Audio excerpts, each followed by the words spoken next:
cordeiro. E lá diz o que? Eles foram resgatados. Então, meus irmãos, o dia 15 de Nissan é o dia do cordeiro. É por isso que no Apocalipse capítulo 12 fala que eles o venceram graças ao sangue do cordeiro. É por isso que em Apocalipse capítulo 19 fala: bem-aventurados que são convidados às bordas do cordeiro. Quando é que é o dia do cordeiro? Dia 15 de Nissan, porque o cordeiro foi sacrificado no dia 15 de Nissan. Esse é o dia do livramento dos primogênitos. Veja bem o quanto essa questão do primogênito é tremenda, meus irmãos.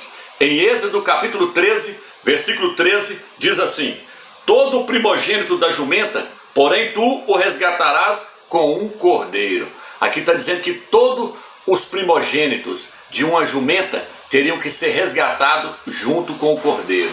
Mas quando é que isso acontece? No dia do cordeiro. Então esse jumentinho primogênito, de todos os outros jumentos, tem um que é primogênito. Aqueles que eram primogênitos tinham que ser resgatados junto com o cordeiro. Mas quando, Romilson? No dia do cordeiro. Quando é que o cordeiro foi sacrificado por nós? Foi no dia 15 de Nissan que Yahshua, o cordeiro do Eterno, morreu por nós. Então é nesse dia que o jumentinho primogênito é resgatado junto com o cordeiro. Por isso que lá no Velho Testamento, lá no Egito, houve o livramento dos primogênitos no dia em que o cordeiro foi sacrificado. Tá vendo aí, meus irmãos, a seriedade da questão?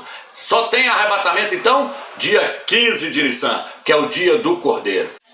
Essas três colheitas do Velho Testamento, meu irmão, o linho, a cevada e o trigo, estão registradas também no Novo Testamento. O apóstolo Saulo, no livro de 1 Coríntios capítulo 15, versículo 23, olha o que ele diz. Ele diz assim: cada um, porém, por sua própria ordem, ou seja, cada um na sua categoria. E aí aqui agora ele vai e mostra três categorias diferentes. Ele mostra três colheitas diferentes. Ele diz: o Machia, vírgula, as primícias, vírgula, e os que são do Machia na sua volta. Ou seja, o linho é quem? Yahshua Machia. As primícias é quem? A cevada. E os que são do Machia na sua volta é quem? O trigo. Então Paulo está mostrando as três colheitas do Velho Testamento em 1 Coríntios capítulo 15, versículo 23. Gostaria de explicar para os irmãos aqui a questão do livro de Mateus, capítulo 24, versículo 36, onde diz que ninguém sabe o dia e nem a hora. Veja bem, meus irmãos, como eu mostrei em vários vídeos meus, o livro de Mateus e o livro de Marcos, eles têm muito fermento neles. O único livro que eu mostrei que é confiável ali é o livro de Lucas. Desses três evangelhos aí, é o livro de Lucas. Porque Lucas falou que fez uma acurada investigação para depois relatar toda aquela história. Já Mateus e Marcos tem muita coisa ali que não bate. Igual, por exemplo, Mateus fala que Yahshua ia ficar 3 dias, 3 noites no coração da terra. Porém, Yahshua morreu na sexta, ficou a noite da sexta, a noite do sábado e ressuscitou domingo de manhã. Ficou faltando uma noite. Então, só estou dando um exemplo que aquele livro ali, ele é cheio de contradições. Por exemplo, o livro de Mateus traz lá a virgem que deu à luz a um menino e colocou o nome dele de Emanuel. Miriam, nunca chamou Yahshua de Emanuel.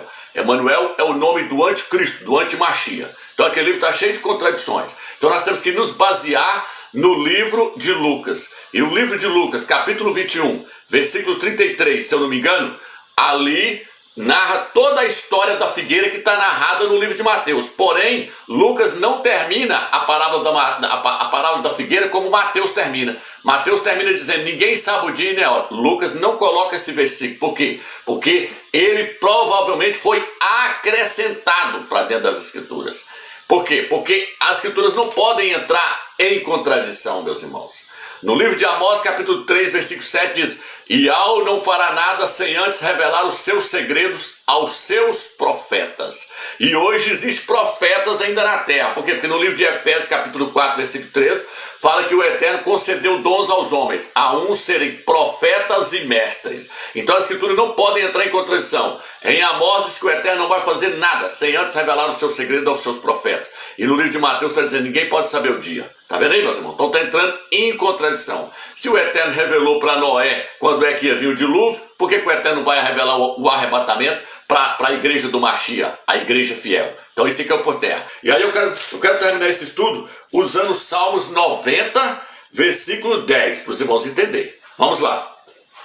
O Salmos 90, versículo 10, o autor que escreveu aqui, ele nos mostra que uma geração é de 70 a 80 anos. Vamos ler aqui. Salmos 90, versículo 10. 70 anos é o tempo da nossa vida, 80 anos se ela for vigorosa, e a maior parte deles é fadiga e mesquinhez, pois passam depressa e nós voamos. Então o autor aqui virou e falou assim, ó, uma geração ela é de 70 a 80 anos. Aí agora onde eu quero trazer os irmãos? Quero trazer no seguinte, Yahshua disse assim, ó, aprendei, pois, a parábola da figueira, quando brotam os seus ramos, renovam suas folhas, sabeis que está próximo o verão. E aí ele termina dizendo assim, em verdade vos digo, não passará essa geração sem que tudo isso aconteça. Qual a geração? A geração que vê-se a figueira brotar, porque a figueira foi cortada lá no ano 73. Mas a figueira que vê essa geração brotar, que ela brotou no ano de 1948, ele falou, essa geração não vai passar sem que tudo isso aconteça. Tudo isso o quê? Ele estava falando de terremoto, de pragas, estava falando de várias coisas. Estava falando da imagem da besta ser introduzida lá dentro do templo. Ele falou do sol escurecer e ele voltar nas nuvens com grande poder e glória. Então Yahshua falou assim, ó, todas essas coisas que eu narrei para vocês aqui, tudo isso tem que acontecer dentro de uma geração, ou seja, tudo isso tem que acontecer dentro de 80 anos, inclusive a sua volta na glória, tem que acontecer dentro de 80 anos. Por quê? Porque uma geração, a própria escritura está falando que uma geração é de 70 a 80 anos. E aí vai acontecer o que agora então, homens? Vai acontecer que agora Israel vai completar 73 anos, vai ficar faltando então o tempo exato de uma semana, vai ficar faltando a última semana, a semana de número 70. O tempo exato de uma semana vai ficar faltando agora. Tá entendendo, meus irmãos?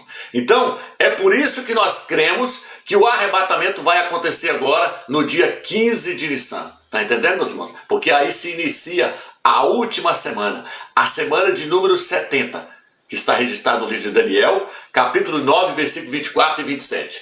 Então, meus irmãos, tudo nos leva a crer que vai ser agora. E olha o quanto que essa parte aqui, esse capítulo é tremendo. Olha o que diz aqui, ó. 70 anos é o tempo da nossa vida. 80 anos se ela for vigorosa. E a maior parte deles é fadiga e mesquinhez. Pois passamos depressa e nós voamos. O que é isso, nós voamos? Ele está falando que no final dos 80 anos, vai haver mais um arrebatamento. As pessoas vão voar para encontrar o Salvador lá nas nuvens. Então aqui quando ele fala, passou disso aí, nós voamos. Ele está mostrando o segundo arrebatamento. Ele está dando aqui uma profecia. Segundo arrebatamento que acontece no final da tribulação. E aí ele diz assim, quem conhece a força de tua ira e temendo-te conhece o teu furor? Está falando da ira do Eterno. Falando da ira do Eterno que vai vir sobre os judeus. Está falando da tribulação. Olha agora.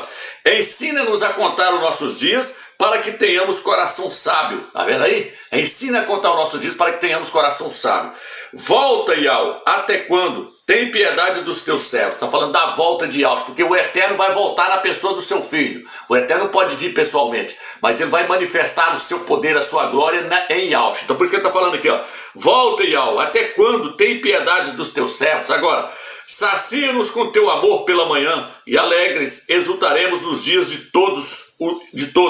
E os anos em que vimos a desgraça. Ele está falando aqui que eles passaram por uma grande desgraça, por uma grande tribulação. Os judeus, os Yaldim estão falando aqui. Então esse capítulo aqui, a partir do versículo 10, o capítulo 90, a partir do versículo 10, narra-se toda a história da tribulação dos judeus aqui na terra, para aqueles que vão ficar. E narra uma geração, que ela é de 70 a 80 anos. Então, meus irmãos, Israel vai estar completando 73 anos. Então tudo indica que vai ser agora o arrebatamento. Espero que vocês tenham entendido esse estudo. E vamos ficar firme aí, orando e jejuando, na expectativa, aguardando o Mashiach cumprir a sua promessa. Porque ele diz, passará céus e terra, mas a minha palavra não há de passar.